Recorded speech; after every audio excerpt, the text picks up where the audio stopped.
Corona काल में उपनल और पीआरडी के माध्यम से लगाए गए स्वास्थ्य कर्मियों की सेवा 31 मार्च को समाप्त कर दी गई।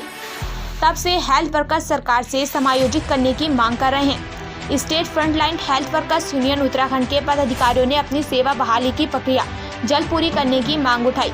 यूनियन के पदाधिकारियों ने कोरोना काल में तैनात किए गए नर्सिंग, लैब टेक्नीशियन समेत विभिन्न पदों पर सेवाएं दे चुके हेल्थ वर्करों को समायोजित किए जाने का मसला उठाया। यूनियन के प्रदेश अध्यक्ष संजय कोरंगा ने सेवा बहाली होने पर कड़ी नाराजगी जताई। जो बात कही है, हमारे जो सुमित्रा रावत जी हैं पूरे तथ्यों के साथ आपके बीच उन्होंने उपलब्ध करा दिए। कैबिनेट में कहा गया था 1850 और कल जो एक प्रेस के माध्यम से, मीडिया के माध्यम से समक्ष आई है, उसमें सिर्फ 1600 लोगों की बात कही गई है। अब 250 लोगों का जो हेर फेर है वो कहाँ गया, क्या गया, कैसे गया, ये मंत्री जी ही जवाब दे सकते हैं। और जो आप बता रहे हैं कि लगभग 1700 लोगों की यहाँ पे समायोजित की प्रक्रिया मतलब शुरू भी कर दी है और कर भी दी है, तो उसमें से कौन लोग हैं जिनको यहाँ पे दिया गया है और धरने में कौन लोग शामिल हैं? अगर वो धरने में नहीं है तो बता दीजिए। वही लोग तो धरना कर रहे हैं, अपने हक की लड़ाई के लिए वो धरना दे रहे हैं। अब वो किन लोगों को लगाया गया है वो तो मंत्री जी ही जवाब दे सकते हैं इन चीज़ों में। हम तो अपने जितने भी कार्मिक हैं 2186 कार्मिक हैं, वो सारे धरना रहते हैं। आउटसोर्स कर्मी रितु रावत का कहना है कि 31 मार्च को हमारी सेवा समाप्त कर दी गई थी।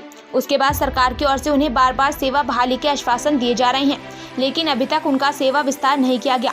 उन्होंने कहा कि सरकार ने उनकी मांगों को लेकर एक समिति का गठन भी किया और उसके बाद विधानसभा में 1800 कर्मियों को समायोजित किए जाने की भी बात की, लेकिन हमारी संख्या 21,076 लोगों की है। इनमें से किसी का भी समायोजन नहीं किया गया। ऐसे में सरकार को बताना चाहिए कि जिन 1800 लोगों को समायोजित किया गया है वह कौन लोग हैं।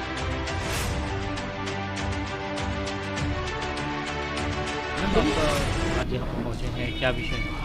जी, हमारा विषय कोविड आउटसोर्स में जो कार्मिक तैनात थे उनको लेकर है, क्योंकि उनको 31 मार्च को उनकी सेवाएं समाप्त कर दी गई थी और उसके बाद सरकार के द्वारा हमें बार बार आश्वासन पे आश्वासन दिए जाते हैं, लेकिन हमारी जो सेवाएं हैं उनको अभी तक विस्तारित नहीं किया गया है। और जैसा कि हमारा कैबिनेट में भी बोला गया था, एक समिति बनी थी, उसके बाद विधानसभा सत्र में भी ये बात बोली गई कि 1800 लोगों को समायोजित कर दिया गया है, लेकिन हमारी जो कुल संख्या है वो 2176 लोगों की है, उसमें से अभी तक कोई भी समायोजित नहीं हुआ है। तो मैं ये जानना चाहती हूँ कि 1800 लोग जिनको समायोजित किया गया है वो कौन लोग हैं, क्योंकि वो हम में से तो कोई है नहीं। दूसरी चीज़, हमें ये बोली गई है कि आपको एक अनुबंध के तहत रखा गया था और आपका अनुबंध समाप्त होने के बाद आपको निकाल दिया गया है।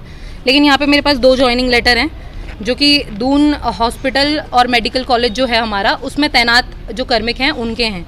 इसमें जो पहला जॉइनिंग लेटर मेरे पास है वो 2021 का है, जो कि जो प्रथम लहर आई थी उसकी, कोविड की, तो उसमें जो तैनात थे उसका जॉइनिंग लेटर है। इसमें ना कोई साइन लिया गया है, ना इसमें कोई 2022 की डेट मेंशन है मार्च की। इसमें जो डेट मेंशन है लास्ट वो है 28 फरवरी 2021। इसके बाद उनकी सेवाएं निरंतर बढ़ाई गई, कभी 3 महीने, कभी 6 महीने, ऐसा करके उनसे 2.5 साल काम लिया गया है और उनको कोई दोबारा से जॉइनिंग लेटर नहीं मिला है। इसके अलावा जो